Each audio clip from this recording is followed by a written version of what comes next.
Let me just stand over here really quickly as I introduce the folks coming up. But first off, just want to say a little bit about the panel as they're going to come up here in a second. So we have lots of great new tools and techniques available today to simplify NGS and bioinformatics. It's certainly an opportune time to be discussing this topic of barriers to health system implementation of molecular profiling. One huge challenge still is getting molecular profiling into the clinical care, And more than that, it's getting into local communities where 80+% of cancers are being treated. So there are still significant barriers, and we're going to kind of walk through a lot of those. But we've got a very distinguished group here that has an incredible amount of experience, starting with Peter Hulick. Please come up. He is from Northshore, and I'll let him, each panelist will be able to have a minute or so to introduce themselves and their backgrounds, because I already want them to talk about what's important to them.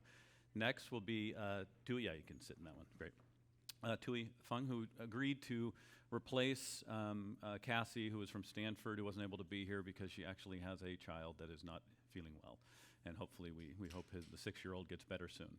And lastly, we have Michael Datto from Duke. So I'm going to actually start out by just kind of letting you guys know that I'm Brady Davis. I am Senior Vice President of a company called Canexia Health. We are all about helping support this kind of distributed model. I spoke earlier about this, as did Thuy, who is one of our customers, and we are very excited to have a group of people up here that understand this space probably better than most, have experienced early on the challenges, but I think we're here to try and help folks believe and walk away with the idea that we can demystify this, and we can end up helping and partnering up and collaborating to be able to bring molecular testing closer to individuals in local laboratories. So we'll talk about that. I want to let each of them introduce themselves, their role, and really what they would like to see accomplished out of this panel, and then we'll go into some questions. So I'll start with you, Peter.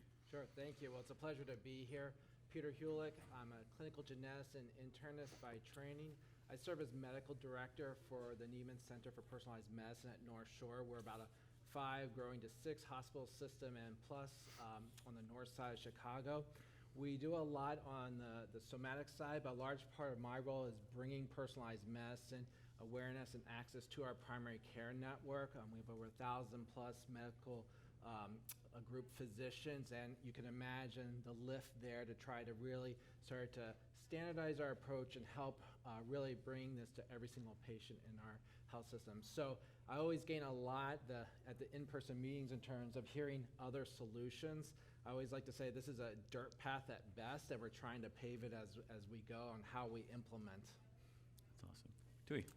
I am Thuy Phung. I am a pathologist. I'm the medical director of molecular pathology and dermatopathology at University of South Alabama. In case you don't know where it is in Mobile. It is in the Deep South, in a very highly underserved area in our country, in the Gulf Coast region. And South Alabama is the only academic center in this whole area of the Gulf Coast. So my task is really, and my passion, is to really help bring more molecular diagnostic to areas of what I would call molecular diagnostic deserts, and to work with partners to be able to do this in a cost-effective and impactful manner in terms of therapeutic, prognostic, and predictive importance for our patients. Thank you, Thuy. Michael. Sure. My name is Mike Datto. I'm also a pathologist, molecular genetic pathologist. I work at Duke University, where I'm the medical director and vice president for Duke Health Clinical Laboratories. In that role, I oversee our laboratory systems across 3 hospitals, many ambulatory locations, and our entire clinical practice. As the director for laboratories, my role is not only in the oncology space, but across all of laboratory medicine, ensuring that the right patient gets the right test at the right time to have the most cost-effective and be impactful to the patient. I also, outside of Duke, serve as the chair for the accreditation committee for the College of American Pathologists, and in that role, I look to ensure high-quality testing and safe patient care across laboratory medicine in the U.S. and across the world. So we're going to hit on three kind of main topics. We've got about 45 minutes. If you wouldn't mind starting the clock down here so we can actually check in and see how we're doing. And the three topics are going to be access, implementation, and infrastructure, reimbursement, and kind of a business case related to that. And why not necessarily go in order? And for all we know, we may go in a completely different direction. So these things we have to be flexible, and we'd love you to interrupt and ask us questions if something comes up, or we can wait until the end, but we're happy to kind of be interactive. One of the areas that we wanted to kind of start with was access. And equal access has been a topic that we've brought up with I think a few times today. We've heard about it. We've been talking about it, I think, over the last year and a half, especially through the pandemic. It's become pretty aware that within molecular testing, we don't have great equal access. Thuy, you brought up something today that had some statistical data related to that. So it's initially a topic. I just love you guys each, because you're all in different regions. You're in different health systems. Peter, I can start with you. How do you feel we are doing with access, and what are some of the things that you feel we can do to improve access? Is it just education? Is it more of a cost component related to it? I heard earlier today there's a trust issue. So what is it that you feel is to improve access? So I feel there's an intertwining there. Access also has to come with awareness, and that's something that we have really tried to double down on. And it's awareness not only from our clinicians who are involved in care, but also from patients as well. And that is a spectrum of when someone's had testing. So for example, it could be awareness that someone may have had founder mutation testing for the BRCA genes 10 years ago, but they didn't have a panel test and their initial testing was negative, but they need to have sort of a catch-up test, if you will. Mm-hmm. It's awareness that new associations are out there, pancreatic cancer for BRCA2, for example. And then a true access where some people just don't even know where to go to have genetic testing done or who to talk to. And so part of this, and one thing that helps being in a unified system where we do have a standard electronic medical records, we start to use these tools, and we've implemented a family history structure tool to help raise awareness and put these connections together and tee up orders for our patients. Part of access is cost, and we had a pilot where we took cost out of the equation, and we had 10,000 patients through their primary care have clinical grade testing. Now, how are we doing? That's a tricky question, because I can pat myself on the back and say, hey, we have 15,000 patients with pharmacogenomics data in our EHR. Yes, but our clinical population is, well north of 15,000 patients that we're treating. So we still have a long way to go, but we're building that infrastructure. Excellent. So obviously hearing you kind of say on the awareness side, not just the patient, probably family related to that too, and building the infrastructure is critical. You can't just start without having some form of infrastructure in place to collect the data and help build the awareness. Exactly. Thuy, you've been working with oncologists. You again talk about this for the last year and a half. You've been building this program, and you have been educating and educating and educating. So I'd like to follow up on this question with you of, obviously the education is an important piece, but how did you go about, and how can systems go about really supporting their oncologists? Because it's the oncologist that probably needs to at least submit the order and order the test, right? And so if that's the case, there are so many tests out there. There are so many directions they can go. Obviously, they can send it out to a bunch of players that have centralized labs. Again, they can bring it in-house if you have it in-house, but those are the complexities. So how are you going about, and how did you go about education? Is it ongoing? Yeah, this is an important question because oncologists and even surgeons place molecular diagnostic tests. And one of the things that I've encountered, and I can really only speak from my personal experience, I think that's the truth to me. In South Alabama, we do have a cancer institute called the Mitchell Cancer Institute, which has about a dozen oncologists. And I think that awareness of the nuances of different tests, and there's a plethora of so many tests, even I as a molecular pathologist get confused, and like, which is the best? And I think that it behooves, I would say, the pathology community, because we are the ones that are, understanding the test and developing the tests in the labs and running it, to reach out to our oncologists and really educate, because the literature is only so much, hands out is only so much, right? So in my personal experience at South Alabama, I actually talked to each oncologist. I took the time to do that.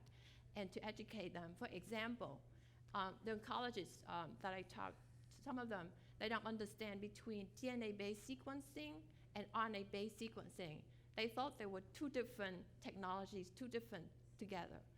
But I explained to them what DNA is and what RNA is without falling out, biochemistry book. And explain to them that if you want to look for gene fusion or translocation, RNA testing is the best methodology for various reasons. So they were really happy to understand that. For us, it's maybe second nature. So that's just an example. And I think our oncologists in the community, because Mobile is a small town of about 100, 200,000 people, and we have a lot of community cancer centers. And one of the larger community cancer centers in Mobile, they put out an ad in a local newspaper, the one that you pick up for free in the grocery store. And they say, we have the leading cancer center in Baldwin County in Mobile. We perform high technology, new generation sequencing assays. I think they meant next generation sequencing assays. But I think they got the gist. And that was an ad to people on the street. So I think that, speaking from my profession, I think we have that duty to educate our oncologists.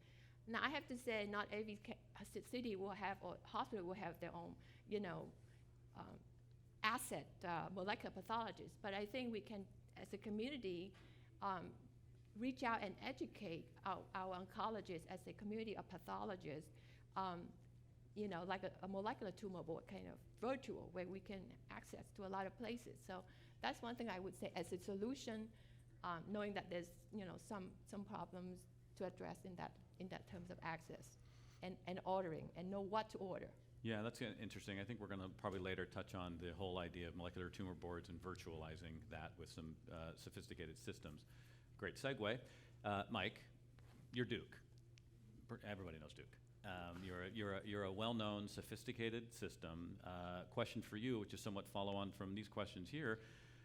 Do you still have, within your system even, an education issue with oncologists? What kind of tests to order? How do you process that? How do you deal with that? How do you support them with new tests that are coming out? There's thousands of tests out there. They all probably get inundated with salespeople and stuff all the time. Like a system like yours, it is sophisticated, has been doing this for a long time. What kind of problems are you seeing related to that education piece with oncologists? Yeah, so that's a great question, and thank you. If I had a nickel for every time I heard we should do this because we're Duke, I'd be a rich man right now. and I think that's why I wanted to ask. Everyone faces that conundrum. You want to be outstanding, you want to be special, you want to distinguish yourself as unique. So that is a blessing and a challenge of working in a large academic center. Perhaps the single most important thing we did on our journey was to develop a molecular tumor board. Now, we've talked about molecular tumor boards before, but the second most important thing we did was give that molecular tumor board a specific charter on what we wanted it to do. It wasn't just interpret KRAS mutations. That molecular tumor board is the decision-making body for Duke in terms of the direction we go. We have standardized. So we've taken an approach where it's not dealer's choice on where an assay goes.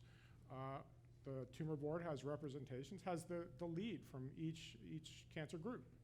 So the lung cancer group, the breast cancer group, colon cancer, all of them get together and they make these decisions. We are going to standardize in this area. We are going to use this testing partner. We're going to bring this system in-house. We're going to develop software we're going to purchase. So it's very important. It's too hard. It's too resource intensive to try and support, one vendor, let alone 21 different vendors for molecular testing. So I think the molecular tumor board process has been extraordinarily powerful. It has allowed us to develop partnerships with companies like PGDx to move testing in-house. It's allowed us the opportunity to develop partnerships with companies like SciMed to develop internal tumor registries that support real-time physician support. So right. I think it all stems from the idea that as an entity, we're going to move in one direction. And once you get there, we're Duke becomes we're Duke and we do this thing, rather Yeah. than we're Duke and I want to do something different. I think, Mike, I want Go to ahead, echo go. just the important sub-point that he had there. Stating a mission is vital at whatever step. I can't tell you how many institutions who have said, we want to start a personalized medicine program. How do we start? And I say, well, how do you define personalized medicine? What are you actually trying to start? And there's kind of this sheepish look, and it's so easy to chase different shiny targets in this space. There's a lot of innovation, but having a clear goal in front of you of what are you trying to accomplish and what are you defining is critical to success. And we've seen it from both sides of where we've had successes and things we'd like to have a do-over for. Yeah, it seems like when you start talking precision medicine and precision oncology, especially organizations that maybe haven't dabbled in that yet, they may want to jump in the deep end as opposed to kind of go from shallow to deep and learn how to swim. And I think it's really important that you guys give that, kind of feedback. Again, you've been working on this, as you showed the timeline from, March when the pandemic started, 2020, to now. And you've had a lot of hiccups in between the time frame because no one expected COVID to go this long. You had other issues you had to deal with. And in between that, you had to also build kind of trust. So smaller university system, academic system compared to Duke, but it's interesting, some similar issues and similar problems is what I'm hearing. So we can all learn from each other that way and how we can further develop. But I love that concept of what's your mission, what's your purpose, and start small and start kind of going. Because once you start to go, you can then expand from there, I think is what I'm hearing. Yeah?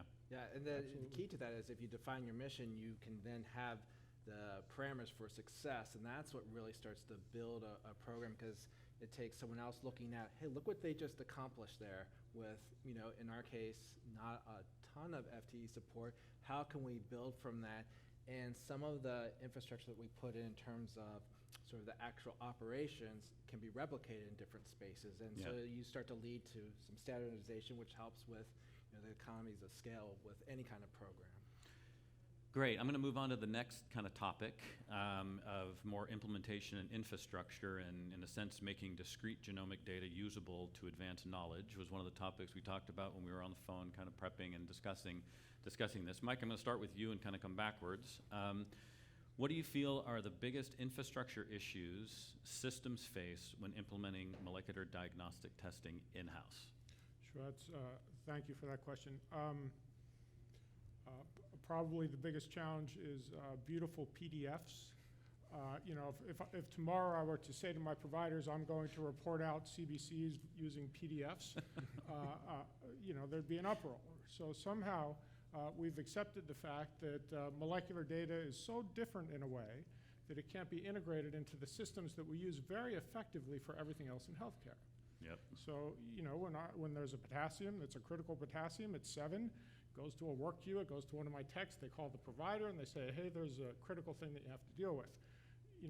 If I get a PDF, it goes in the system. When there's a new FDA-approved drug, no one remembers that PDF. So all of the tools that we have across our systems to make use of data don't work with a PDF. So, the goal is to get data discretely, is to get data either into systems that live alongside of our EMR or into our EMRs, so we can leverage all of the physician decision support that's used everywhere else. Yep. We've heard about amazing research databases, research repositories, research tools. We have to move that concept of, it's unacceptable to have data in an EMR that can't be acted on in an electronic form. Right.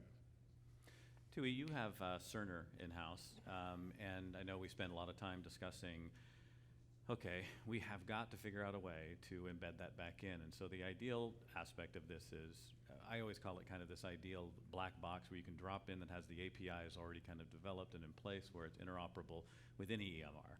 But everybody's a little bit different in how they construct their EMRs. And that's kind of the customization around that becomes a little bit challenging. But open APIs can be very advantageous. So kind of walk through like your thinking around that initially when you were building your molecular lab and looking at this. When did it become kind of important for you to make sure that you could get discrete data back into the EMR? Yeah. So I think NGS is complex. But compared to the bioinformatics and the IT, and then getting the test result through into cross the portal into Cerner is way more complex than doing a wet lab of NGS. We did a wet lab in a week. We've been trying to integrate IT and the NGS data into our Cerner for almost 9 months. And we had Zoom call almost every week to try to get it through. So that is I'm sure you're aware that is the harder part of doing NGS-based testing is the computing and getting into our EMR system. And luckily, we do have a very competent IT team at South Alabama that really takes this to the next level.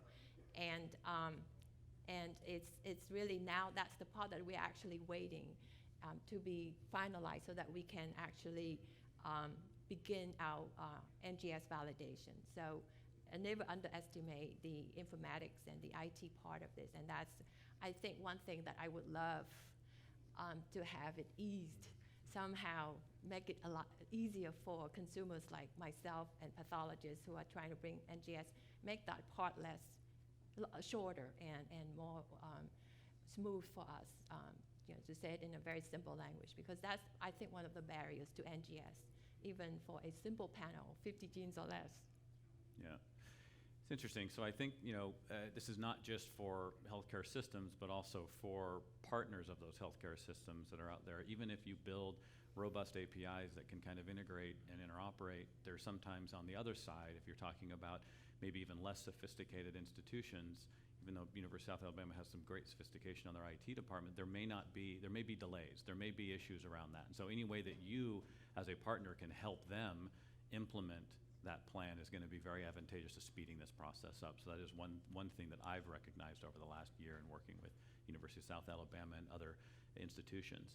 So I want to add quickly that I don't know, I think one of the large challenges as well is we haven't made a decision on how this is supposed to live in our EMRs. Mm-hmm. How do we represent the fact that a BRAF variant wasn't found? Or that BRAF was even tested for in this panel that was done. So I think we have some work to do with Epic and Cerner and others to talk about how to represent both positive and negative values.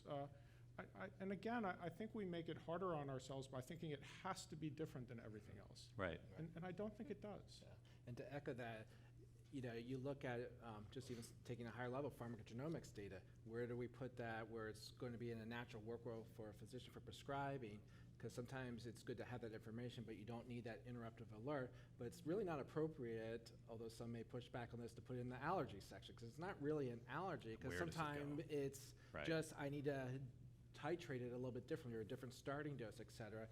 And so just fundamentally in workflows, it can be a challenge to understand where should this fit sometimes. Yeah, I think this is one of those call-outs on collaboration too that we can try and attempt, and we've started some of these here at PMWC where we can collaborate around maybe helping figure out some, going back to this comment of standardization, some standardization of this. I mean, we have multiple different standardized groups out there, but getting systems that have different implementations of different EMRs may not want to represent the data the same, but is there a way that we can actually customize maybe more of a standardized, so it's kind of you have a standardized, but you also need to customize it a bit. How can we make that simple as an industry for you guys to make it better? Once you're making those decisions, like how we want it represented, well, all we have to do is press this button or connect with this. And that seems to be a failure on the industry side to help healthcare systems out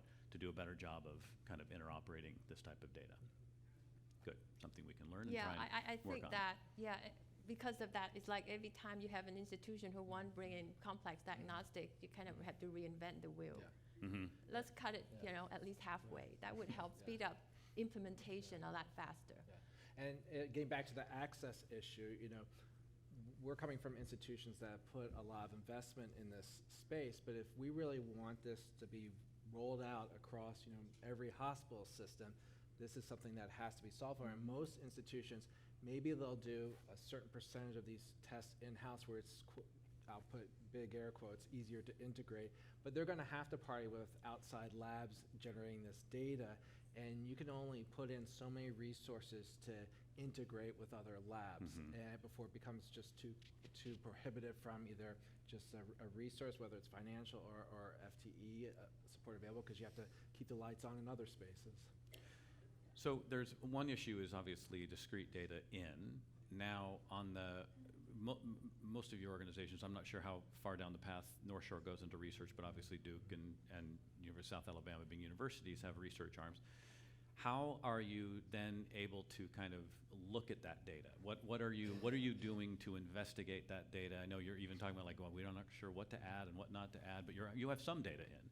So how are you kind of looking at the top line of making sure that you are able to look at cohorts and analyze data and support those collaborations and research and publications? So you can talk to me about that from your standpoint, Mike. Sure, I'd be happy to. We have a system that runs parallel to Epic called the Molecular Registry of Tumors. It was a software product that we developed to meet this need. When we engage with any vendor, we have a requirement. You have to be able to provide us back data in a discrete form, and it has to have these certain elements. We don't push necessarily for a FHIR standard because actually no one's using the FHIR standard for molecular. Yep. But we push for something. We say it's got to be, JSON. There's got to be something. These are the data elements we need. So we can then consume that into a system that has every patient who's ever been tested at Duke with any molecular test. And we can use that to, let's say tomorrow there's an FDA-approved drug. We can go in the system, put a flag, and then every provider with the patient who's still alive will get a notification. Says, Great. hey, there's something for you to think about today. Not do this, but there's something for you to think about today. And that's very helpful for our providers because if that went into the system as a PDF, it would never be looked at again. Right. Yeah, that's another great point. That's another great action. So as things are updated, new therapies come about, how do you update? How do you, make that actionable? And you're doing that, and you're showing examples of that. And I think that's really important. The other thing I heard you say that I think is really important for industry to hear is that you're directing them. That's as right. opposed to them coming and say, oh, can you guys do it this way? No. How about you guys in industry do it the way we need you to do it, and we're going to direct you on what we need. And it's challenging, Yeah. right? So it's challenging, but I think everyone's getting the message now. Yeah. Like there has to be, we need data discretely, and within the next couple of years, I think we'll catch up. Our big EMR vendors will catch up. Yeah. Our big providers, Foundation, Tempus, Caris, will all get to the point where we're talking about molecular in a standardized way. Go ahead. So I think that's an important point. What problems does your institution truly have? There are a lot of solutions to problems, but if it's not your problem, it's not going to do you any good, and it's going to Right. take you off course.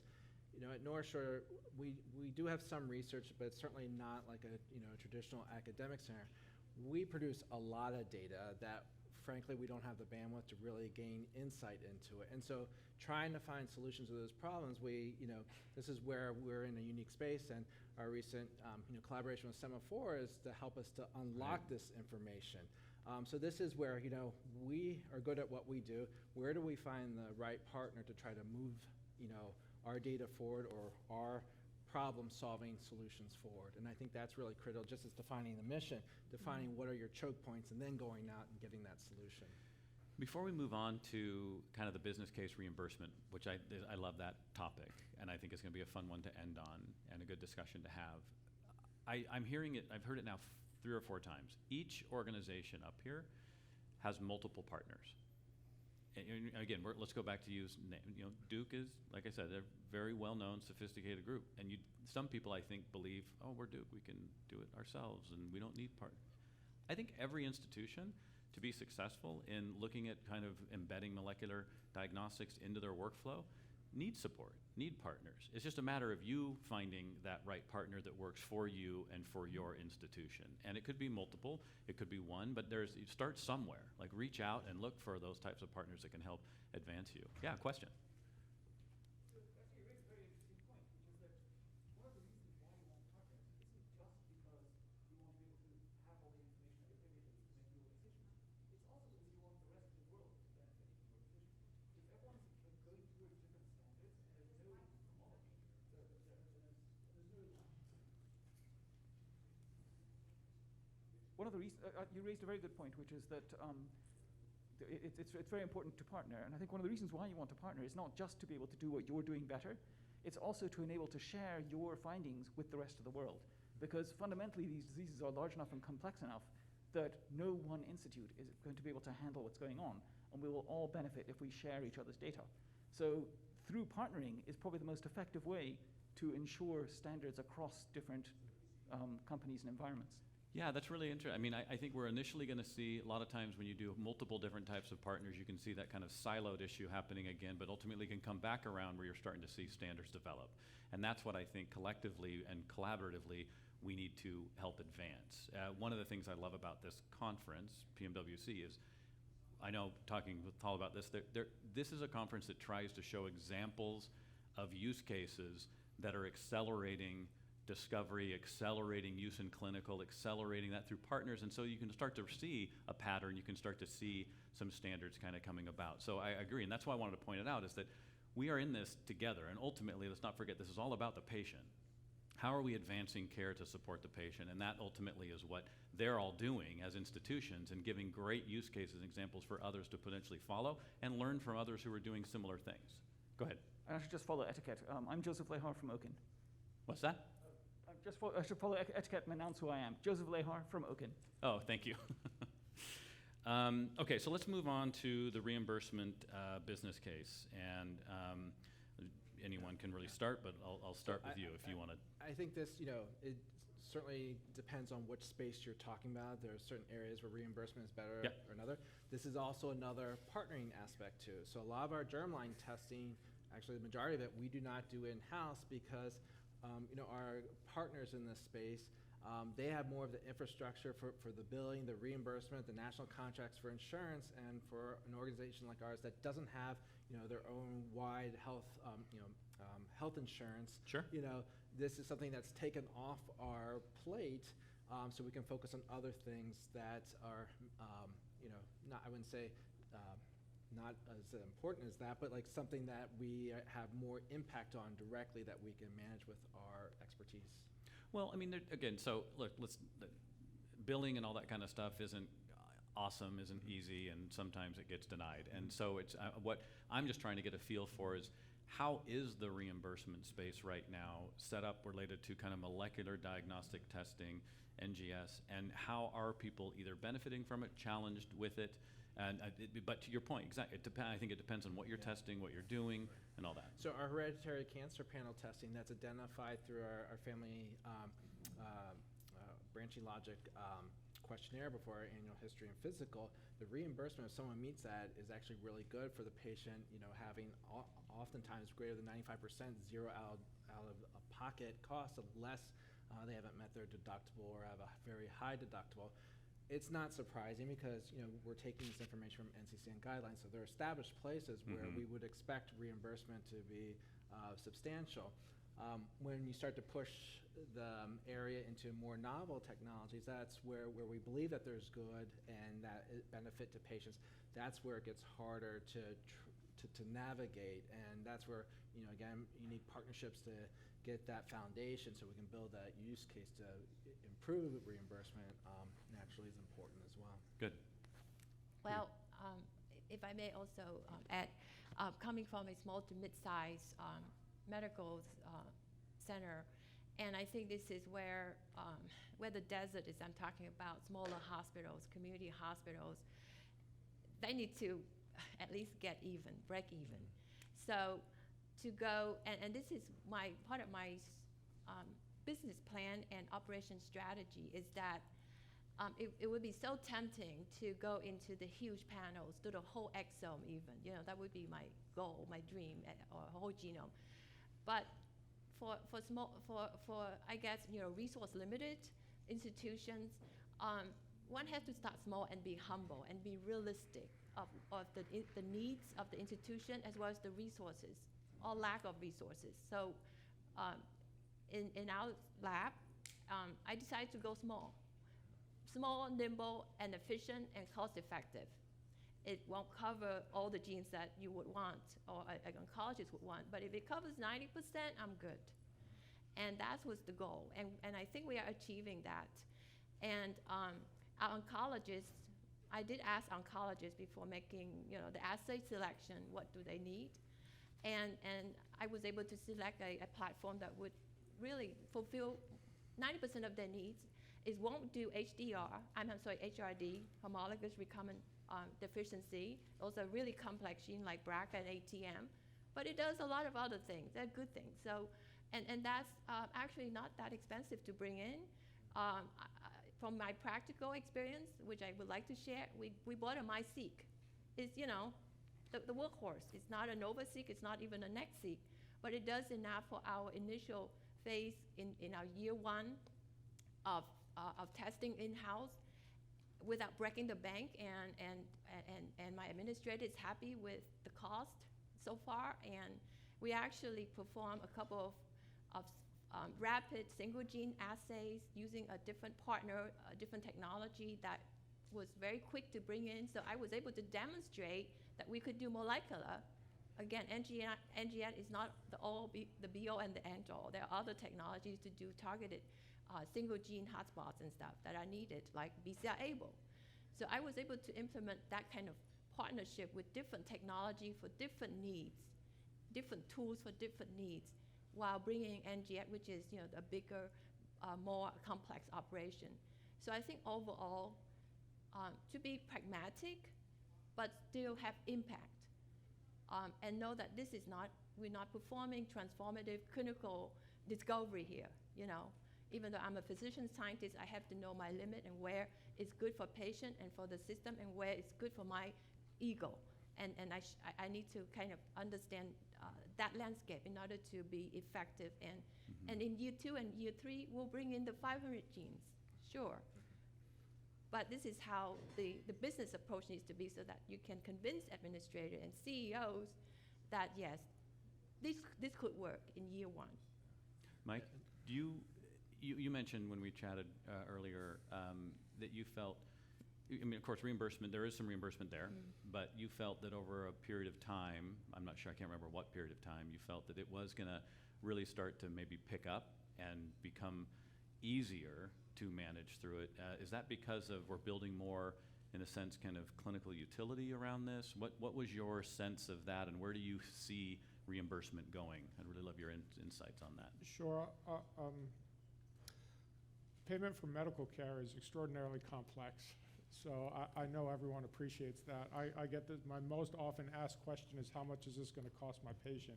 And the answer to that is it depends.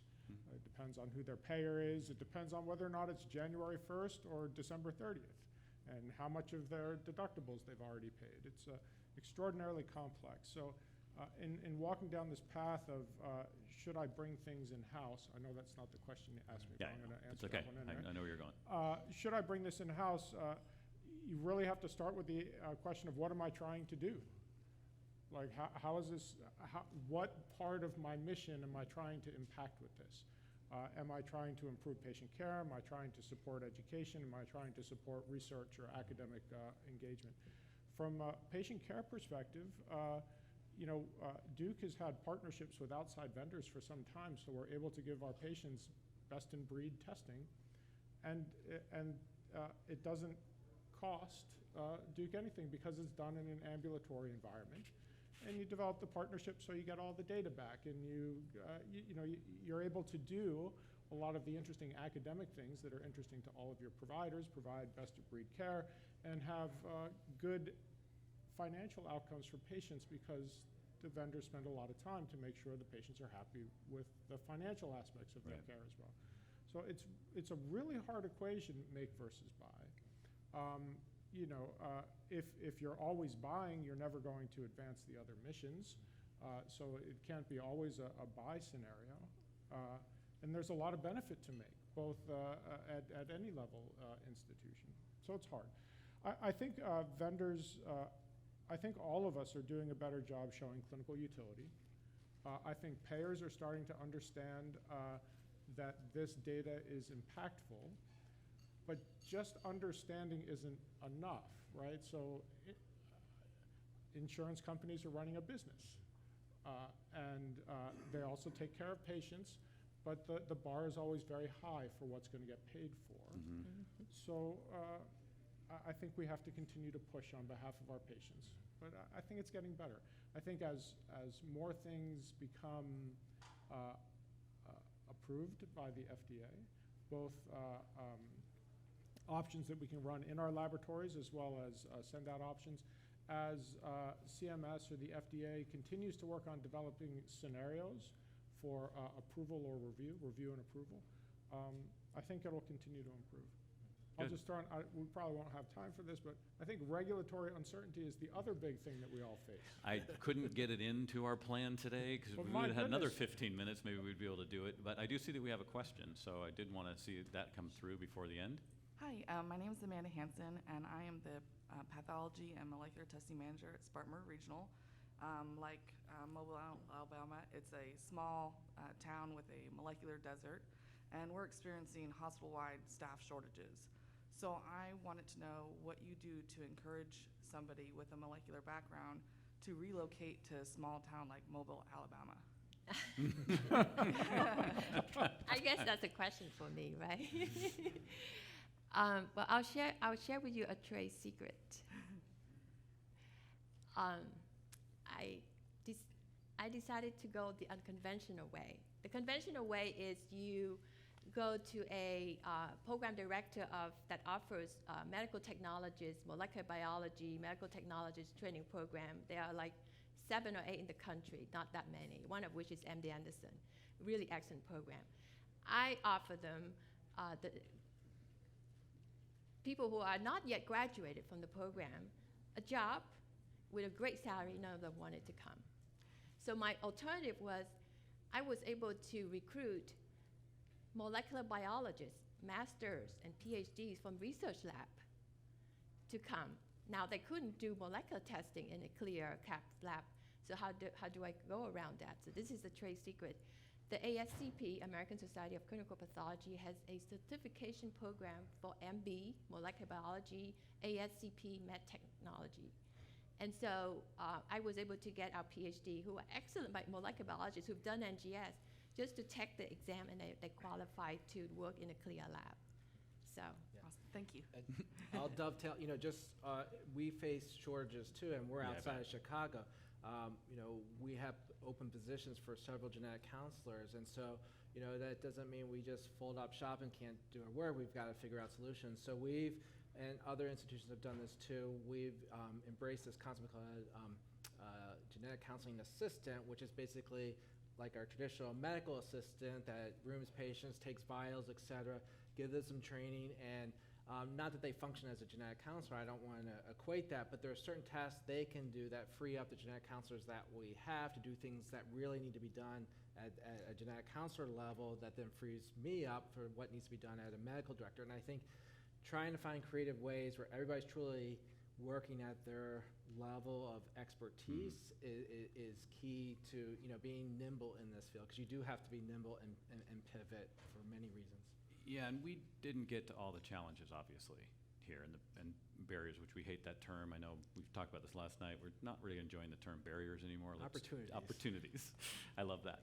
But I think you've heard at least, and this is great advice from you guys around that specifically for her, and related to shortages. Everybody's running into this across the country within the care paradigm, especially with the pandemic. So I think we can all learn and support each other. Before we wrap here, which we've basically got a minute and a half, so I'm going to kind of 30 seconds each of you, just like key takeaway. If somebody were to ask you, what's the key takeaway of helping to kind of bring testing in-house? What are your top one or two or things? just to bring it to your system. Bring it to your system. Yeah, I would say don't be afraid to try. I can tell you how many times we've tried and we've had to have a redo. But the key is have that signal in place so that you can act on it and you can pivot. Because as I said in the opening comments, this is a dirt path and we're paving it as we go. And you have to be flexible and recognize the signal, but then be prepared to act that we need to change and pivot. Nice. Thuy. Two points. Support from the top down, from the horizontal and bottom up, from administration to your colleagues, clinicians, and to your technologists, just like we had that question. The other thing is to know the market. You know what your institution needs, not somebody else's, two states away. and know your limitation and what you can accomplish with what you have. That sounds very jargonous, but that was what drove me to this point with my test selection, and we got the test launch last week. Yeah, I would say probably partnerships. No one should try to walk these paths alone. Develop strong partnerships with your pathologist, develop them with your oncologist, develop a molecular team at your institution, develop partnerships with industry. It makes it all doable. It's too hard to do by yourself. I love that. And that kind of leads us to the whole idea of collaboration. So again, thank you, panelists. Really appreciate your feedback and education, and thank you for listening. Thank you.